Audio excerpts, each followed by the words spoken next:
மஞ்சப்பாறை, சங்கரா, ஊளி மீன், அப்புறம் அயில மீன், மத்தி மீன் அப்படின்னு நிறைய மீன் வகைகள் நல்ல நல்ல மீனாக இன்றைக்கி எடுத்துகிட்டு வந்திருந்தாங்க. மீன் எல்லாமே ஃப்ரெஷ்ஷாக இருந்துருந்துச்சு. எனக்கு அயில மீன் பிடிக்கும். இந்த அயில மீன் வாங்கிட்டு வந்து அதுதான் இன்றைக்கி நம்ம வீட்டில் குழம்பு வச்சுருக்கோம். அதை சுத்தம் பண்ணுறது பாருங்களேன், அந்த சென்டரில் ஒரு முள் இருக்கும் பாருங்கள், அதை அவங்க எடுத்து தர மாட்டாங்க. அது மட்டும் நம்ம தான் சுத்தம் பண்ணிக்கணும். நார்மலாக நம்ம கடுகு வெந்தயம் தாளிச்சிட்டு, அப்புறம் தக்காளி வெங்காயமெல்லாம் வதக்கிட்டு, அப்புறம் மஞ்சத்தூள், மிளகாத்தூள், அப்புறம் மல்லித்தூள் வந்து நாங்கள் வீட்டிலவே அரைச்சி வச்சுருக்கிற தூள் தான்.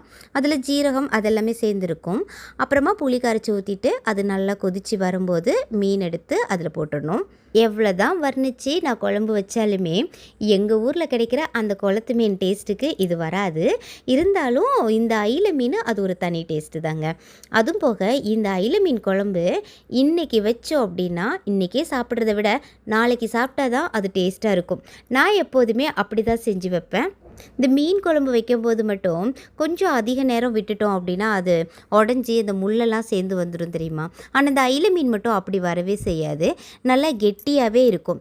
மறுநாள் சாப்பிடும்போது அதில் அந்த உப்பு காரமெல்லாம் இறங்கி சூப்பராக இருக்கும். மறுநாள் சாப்பிட தான் அந்த அயில மீன் குழம்பே நல்லாயிருக்கும். இந்த மீன் குழம்பு மீன் வறுக்கிறோன்னாலே என் புள்ள பூனை மாதிரியே சுற்றிட்டு வருவாள். அவளுக்கு அது ரொம்ப பிடிக்கும். கடைசியாக இந்த மீன் குழம்பு வச்சு வறுத்த மீன் வச்சு சாப்பிட்டோம். சஞ்சய் சூப்பராக இருக்குமா, நல்லா இருக்கு அப்படின்னு சொல்லிட்டான்.